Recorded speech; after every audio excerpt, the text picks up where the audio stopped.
A young lady shared her story with grace and vulnerability. She spoke about an experience in her school's locker room that had become the focal point of debate in this country. Do you swear or affirm under the penalty of perjury that the testimony you're about to give is true and correct to the best of your knowledge, information, and belief, so help you God? Thank you. Let the record reflect the witnesses have answered in the affirmative, and y'all can be seated. Please know that your written testimony will be entered in the record in its entirety. Accordingly, we ask you to summarize that testimony in 5 minutes. You have a light system there, and you need to push the button to speak so we can all hear your voice. And Ms. Scanlon, we'll begin with you. You can go first. Good morning, Chairman Johnson and Ranking Member Scanlon, and members of the subcommittee. I'm Paula Scanlon, a spokeswoman and advisor for the Independent Women's Forum, and a former NCAA athlete. I am here today to share my personal story.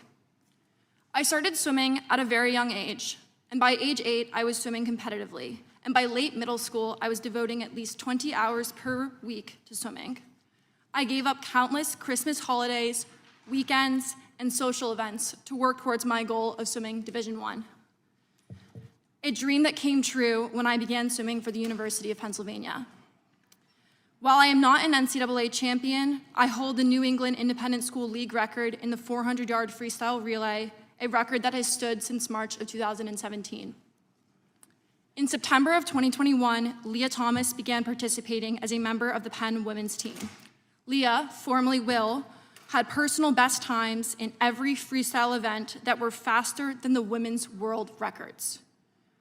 Once the season began, Thomas was leading the country in multiple events, while only placing in the top 500 in those events on the men's team.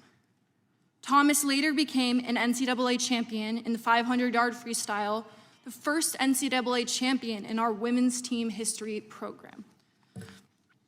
While many of you already know this, what you do not know is the experiences of the women on the University of Pennsylvania swim team. My teammates and I were forced to undress in the presence of Leah, a 6'4" tall biological male, fully intact with male genitalia, 18 times per week. Some girls opted to change in bathroom stalls, and others used the family bathroom to avoid this. When we tried to voice our concerns to the athletic department, we were told that Leah's swimming and being in our locker room was a non-negotiable, and we were offered psychological services to attempt to re-educate us to become comfortable with the idea of undressing in front of a male. To sum up the university's response, we, the women, were the problem, not the victims. We were expected to conform, to move over, and shut up. Our feelings didn't matter. The university was gaslighting and fear-mongering women to validate the feelings and identity of a male. As an attempt to voice my concern about the situation we were forced into, revealing the unjust and unfair treatment, I wrote an op-ed for the Daily Pennsylvanian, the student-run newspaper. I approached this from a scientific, statistical perspective where I used my engineering background to discuss how Y chromosomes cannot be changed by any surgical procedure or systemic therapy. This biological fact lends itself to athletic advantages that cannot be mitigated by lowering testosterone levels, which are readily apparent in sports competitions and locker rooms. The Daily Pennsylvanian published my article on the evening of February 10th, 2022. Only a few hours later, my piece was retracted. I was given no notice nor reasoning. Again, I was silenced for my dissenting viewpoint and felt my First Amendment rights were denied by my university. This is representative of a greater issue, the destruction of free speech. Today, any discussion maintaining the sanctity of women's spaces is labeled transphobic, bigoted, and hateful. What's bigoted and hateful is the discrimination against women and the efforts to erase women and our equal opportunities, dignity, and safe spaces. One might ask, why do I speak so passionately about issues that seem hypothetical, or some may perceive as only impacting a small number of women?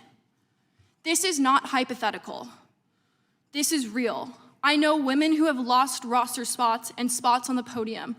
I know of women with sexual trauma who are adversely impacted by having biological males in their locker room without their consent. I know this because I am one of these women. I was sexually assaulted on June 3rd of 2016. I was only 16 years old. I was able to forgive my attacker, but violence against women still exists. Let us not forget the viral Me Too movement that empowered female victims to speak up. It casts a spotlight on the widespread prevalence of sexual assault and abuse, including in scholarly and educational institutions.